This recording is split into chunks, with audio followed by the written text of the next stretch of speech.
بھلا ہم جنگلی جانوروں کو خزانوں سے کیا کام؟ اب ہمارے بادشاہ سلامت وہ خزانہ آپ کے سپرد کرنا چاہتے ہیں تاکہ آپ کا احسان اتار سکیں۔ ہرن نے بات مکمل کی تو شیر محمد نے جلدی سے کہا، گنالی چڑیل کا خزانہ میرے لیے مصیبت نہ کھڑی کر دے، میں غریب آدمی ہوں، کہیں لینے کے دینے نہ پڑ جائیں۔ ہرن اس کی تشویش کے جواب میں بولا، اس کے متعلق تو میں کچھ نہیں کہہ سکتا، ہم نے کون سا وہ صندوق کھولا ہے، جیسا تھا ویسے کا ویسے ہی ہزاروں سال سے بند پڑا ہوا ہے۔ تو پھر شیر محمد نے سوالیہ نظروں سے ہرن کی طرف دیکھا، میرا خیال ہے آپ کو اس سے کوئی نقصان نہیں ہوگا، ہرن بولا۔ شیر محمد ہرن کے دلاسا دینے سے مطمئن ہو گیا۔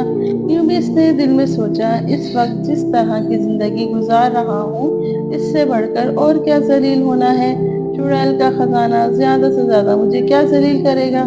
چنانچہ اس نے گنالی چڑیل کا خزانہ لینے کے لیے ہاں کر دی۔ ہرن اسے جنگل کے بیچوں بیچ اپنے بادشاہ کے پاس لے گئے۔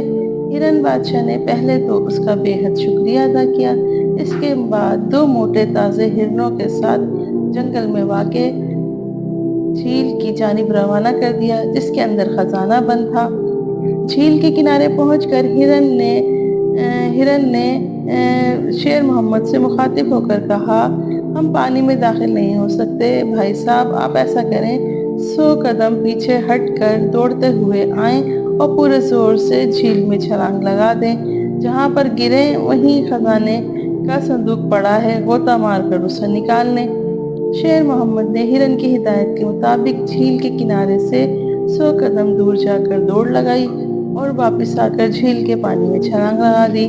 جھیل کی تہہ تک پہنچ کر صندوق کو پکڑ لیا اور اسے کھینچ کر باہر لے آیا۔ صندوق زیادہ بڑا نہیں تھا، ہزاروں سال پانی میں پڑا رہنے کی وجہ سے کیچڑ اور کائی نے اس کا حلیہ بگاڑ کر رکھ دیا تھا۔ شیر محمد نے قمیض اتار کر کیچڑ صاف کیا اور انہی ہرنوں کے ہمراہ ہرن بادشاہ کے پاس لوٹ آیا۔ ہرن بادشاہ نے خزانہ مل جانے پر پہلے تو شیر محمد کو مبارکباد دی، پھر بڑے ہمدردانہ انداز میں اسے نصیحت کی، گنالی چڑیل کے خزانے اور اس صندوق کے بارے میں بزرگوں کی طرف سے ایک وصیت چلی آ رہی ہے کہ جو شخص نیک نیت ہوگا اس خزانے سے دوسروں کو بھی فائدہ پہنچائے گا، اس پر کوئی بلا نازل نہیں ہوگی۔ اس کے برخلاف اگر یہ خزانہ کسی ظالم، خود غرض، بے عقل، کنجوس، بدمعاش کے قبضے میں چلا گیا تو ساری نسل مصائب میں پھنس جائے گی، لہذا آپ اس دولت پر سانپ بن کر نہ بیٹھیے گا بلکہ دوسرے انسانوں کو بھی فائدہ پہنچائیے گا۔ شیر محمد ہرن بادشاہ کی اس تلقین کو پلے باندھ کر گھر آ گیا۔ گھر پہنچ کر اس نے سارے واقعے سے ماں کو آگاہ کر دیا۔ گنالی چڑیل کا نام سن کر اس کی ماں دہشت کھا گئی۔ نہ بیٹا شیر محمد، ہمیں ایسے خزانے کی ضرورت نہیں جس کی پہرہ داری چڑیل کرتی ہو، کیا معلوم خزانے کو کھول لینے کے بعد ہم سے وہ شرطیں پوری نہ کی جا سکیں جن کا ہرن بادشاہ نے بتایا ہے۔ اس صندوق میں خوشیاں نہیں پریشانیاں بند ہیں، اسے بند ہی رہنے دو، ہم غریب ہی اچھے ہیں۔ شیر محمد کی ماں کی بات سن کر بالکل ہی ہمت ہار گیا۔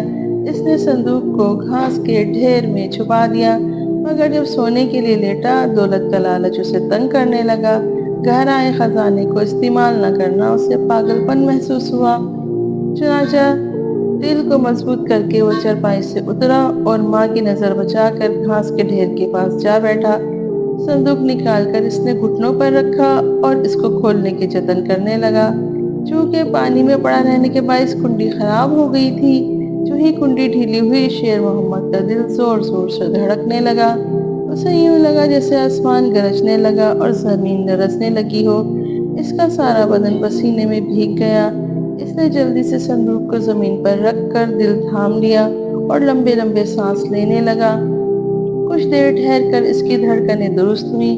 اس نے زیر لب کہا، اس صندوق کو بالکل صاف نیت سے کھول رہا ہوں، میں وعدہ کرتا ہوں کہ میں اس میں جو خزانہ بند ہے اسے دوسرے لوگوں پر بھی خرچ کروں گا، ہسپتال تعمیر کراؤں گا، سڑکیں بنواؤں گا، اسکول کھلواؤں گا، باغ لگواؤں گا، لنگر خانے جاری کراؤں گا، معذوروں، محتاجوں، مسکینوں، بیواؤں اور بوڑھوں کو سب سے زیادہ فائدہ پہنچاؤں گا۔ اگر میں ایسا نہ کروں تو جو سزا مجھے ملے گی میں اسے قبول کر لوں گا۔ یہ عہد دہرا کر اس نے آنکھیں بند کر لی اور صندوق کا ڈھکن اٹھا دیا۔ ڈھکن اٹھانے کی دیر تھی کہ سارے گھر میں بھینی بھینی خوشبوئیں پھیل گئیں، ساتھ ہی ہر شے تیز روشنی میں نہا گئی۔ شیر محمد نے آنکھیں کھولی تو اس کے حواس گم ہو گئے۔ اس کی آنکھیں پھٹی کی پھٹی رہ گئیں، کیونکہ صندوق میں ایسے ہیرے، لال و جواہرات اور سچے موتی پڑے ہوئے تھے جن میں سے رنگ برنگی روشنی پھوٹنے کے علاوہ خوشبوئیں بھی اڑ رہی تھیں۔ شیر محمد ان بیش بہا موتیوں کو پا کر خوشی سے دیوانہ ہو گیا، چیخیں مارنے لگا۔ اس کی ماں نے اس کی چیخیں سنی تو گھبرا کر چارپائی سے گر گئی، پھر آ کر اس سے لپٹ گئی اور اسے ہلا ہلا کر پوچھنے لگی، شیر محمد، شیر محمد، کیا بات ہے بیٹا؟ شیر محمد، کیا ہوا تمہیں؟ شیر محمد نے ماں کو جواب دینے کی بجائے اس کے سامنے صندوق کر دیا، اس کا ڈھکن اٹھا دیا۔ بس پھر کیا تھا، دونوں ماں بیٹے مل کر موتیوں سے اپنی مٹھیاں بھرنے لگے اور کہے لگانے لگے۔ صبح ہوتے ہی شیر محمد نے ان موتیوں میں سے ایک موتی لیا اور بہت دور کے ایک شہر میں جا کر بیچ دیا۔ اس موتی سے اسے اتنی دولت ہاتھ آئی کہ اس سے وہ دولت سنبھالنی مشکل ہو گئی۔ چنانچہ اس نے آدھی دولت شہر میں گھوم پھر کر گداگروں میں بانٹ دی اور باقی پیسوں کا اسی شہر میں ایک محل نما مکان خرید لیا۔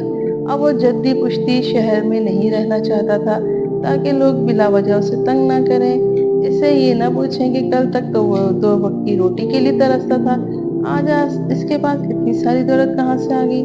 رات کی تاریکی میں وہ اپنی ماں اور سونے کے صندوق کو بھی اس نئے شہر میں لے آیا۔ نیا مکان دیکھ کر اس کی ماں پھولی نہ سمائی، وہ کبھی اس کمرے میں جاتی اور کبھی اس کمرے میں جاتی، ساتھ ہی ساتھ شور مچاتی کہ اب میں دیکھتی ہوں کون اپنی بیٹی میرے بیٹے کو نہیں دیتا، کس نواب کے گھر بیاہوں گی اپنے بیٹے کو۔ شیر محمد نے زندگی میں پہلی مرتبہ ماں کے چہرے پر سچی خوشی دیکھی تو اس سے بھی بڑی خوشی ہوئی۔ اگلے روز اس نے ایک اور ڈال فروخت کر کے آدھی دولت محتاجوں اور مسکینوں میں تقسیم کر دی اور آدھی سے گھر کا سامان خرید لیا۔ اس سے سارے شہر میں اس کی دھوم مچ گئی، ہر جگہ لوگ اس کے بارے میں باتیں کرنے لگے۔ شہر میں بہت بڑا رئیس تشریف لایا جو اپنی دولت غریبوں میں بے درے بانٹ رہا ہے۔ اس خبر کے پھیلتے ہی شہر کے سارے مجبور و بے کس لوگ شیر محمد کے گھر کے آگے اکٹھے ہو گئے۔ شیر محمد انہیں دیکھ کر بالکل بھی نہ گھبرایا، بلکہ اس نے ان کو منہ مانگی خیرات دی، جسے وصول کر کے لوگ اس کے نام کے نعرے مارنے لگے۔ شام تک اس شہر کے سب سے بڑے نواب ہاشم الدین تک یہ اطلاع پہنچ گئی کہ باہر سے کوئی دولت مند اور سخی نوجوان یہاں آ کر ٹھہرا ہے جو باپ دادا کی کمائی یوں ہی اجاڑ رہا ہے۔ نواب ہاشم نے سوچا کہ اس طرح تو لوگ میرے خلاف ہو جائیں گے، کیوں نہ اس بے وقوف رئیس کا دماغ درست کر دیا جائے۔ چنانچہ وہ شیر محمد کے گھر جا کر اسے سمجھانے لگا، بیٹے عقل سے کام لو، اگر اسی طرح دولت لٹاتے رہے تو کل کو فاقے کرو گے۔ یہ موقع بار بار نہیں دیتی، جن غریبوں کی غریبی دور کرنے کے لیے تم دولت لٹا رہے ہو انہیں قدرت نے ہی غریب بنایا ہے، اس میں تمہارا کوئی قصور نہیں، بس تم اپنے کام سے کام رکھو۔ شیر محمد نواب ہاشم الدین کی نصیحت سن کر شاید بہک جاتا، مگر اسے اپنا عہد یاد آیا تھا، اس لیے اس نے نواب صاحب کو ٹرخا دیا۔ اب نواب صاحب نے بھی دوسری چال چلنے کا فیصلہ کر لیا اور دوسرے دن شیر محمد کی ماں سے جا کر ملا اور اس سے کہا، بہن جی، مجھے آپ کے لڑکے نے بہت متاثر کیا ہے، اس لیے میں اسے اپنا داماد بنانا چاہتا ہوں۔ میری 2 ہی بیٹیاں ہیں، بڑی کی شادی ہو چکی ہے، چھوٹی کا رشتہ میں نے آپ کے بیٹے سے کر دیتا ہوں، امید ہے آپ انکار نہیں کریں گی۔ شیر محمد کی ماں سن کر کھل اٹھی، ایک نواب اپنی بیٹی اسے دے رہا تھا، اس سے زیادہ اور کیا چاہیے تھا۔ اس نے جھٹ ہاں کر دی۔ شیر محمد کو پتہ چلا تو اپنی ماں سے لڑ پڑا، اس نے نواب کی بیٹی کا رشتہ کیوں قبول کر لیا؟ اگر دولت مندوں ہی سے شادی کرتے رہیں گے تو غریبوں کے دن کیسے پھریں گے؟ دیکھ لینا، نواب کی بیٹی ہمارے گھر آ کر ہمیں ہمارے عہد پر قائم نہیں رہنے دے گی۔ اس نے دکھ دیکھے ہی نہیں ہیں، بھلا اسے کیا غریبوں کا احساس ہوگا؟ تمہیں چاہیے تھا کسی غریب کی بیٹی کو اپنی بہو بناتی تاکہ ایک اور خاندان کی غریبی ختم ہو جاتی، لیکن شیر محمد کی ماں نے اس کی ایک نہ سنی اور چند دنوں بعد نواب ہاشم الدین کی بیٹی کو بیاہ کر لے آئی۔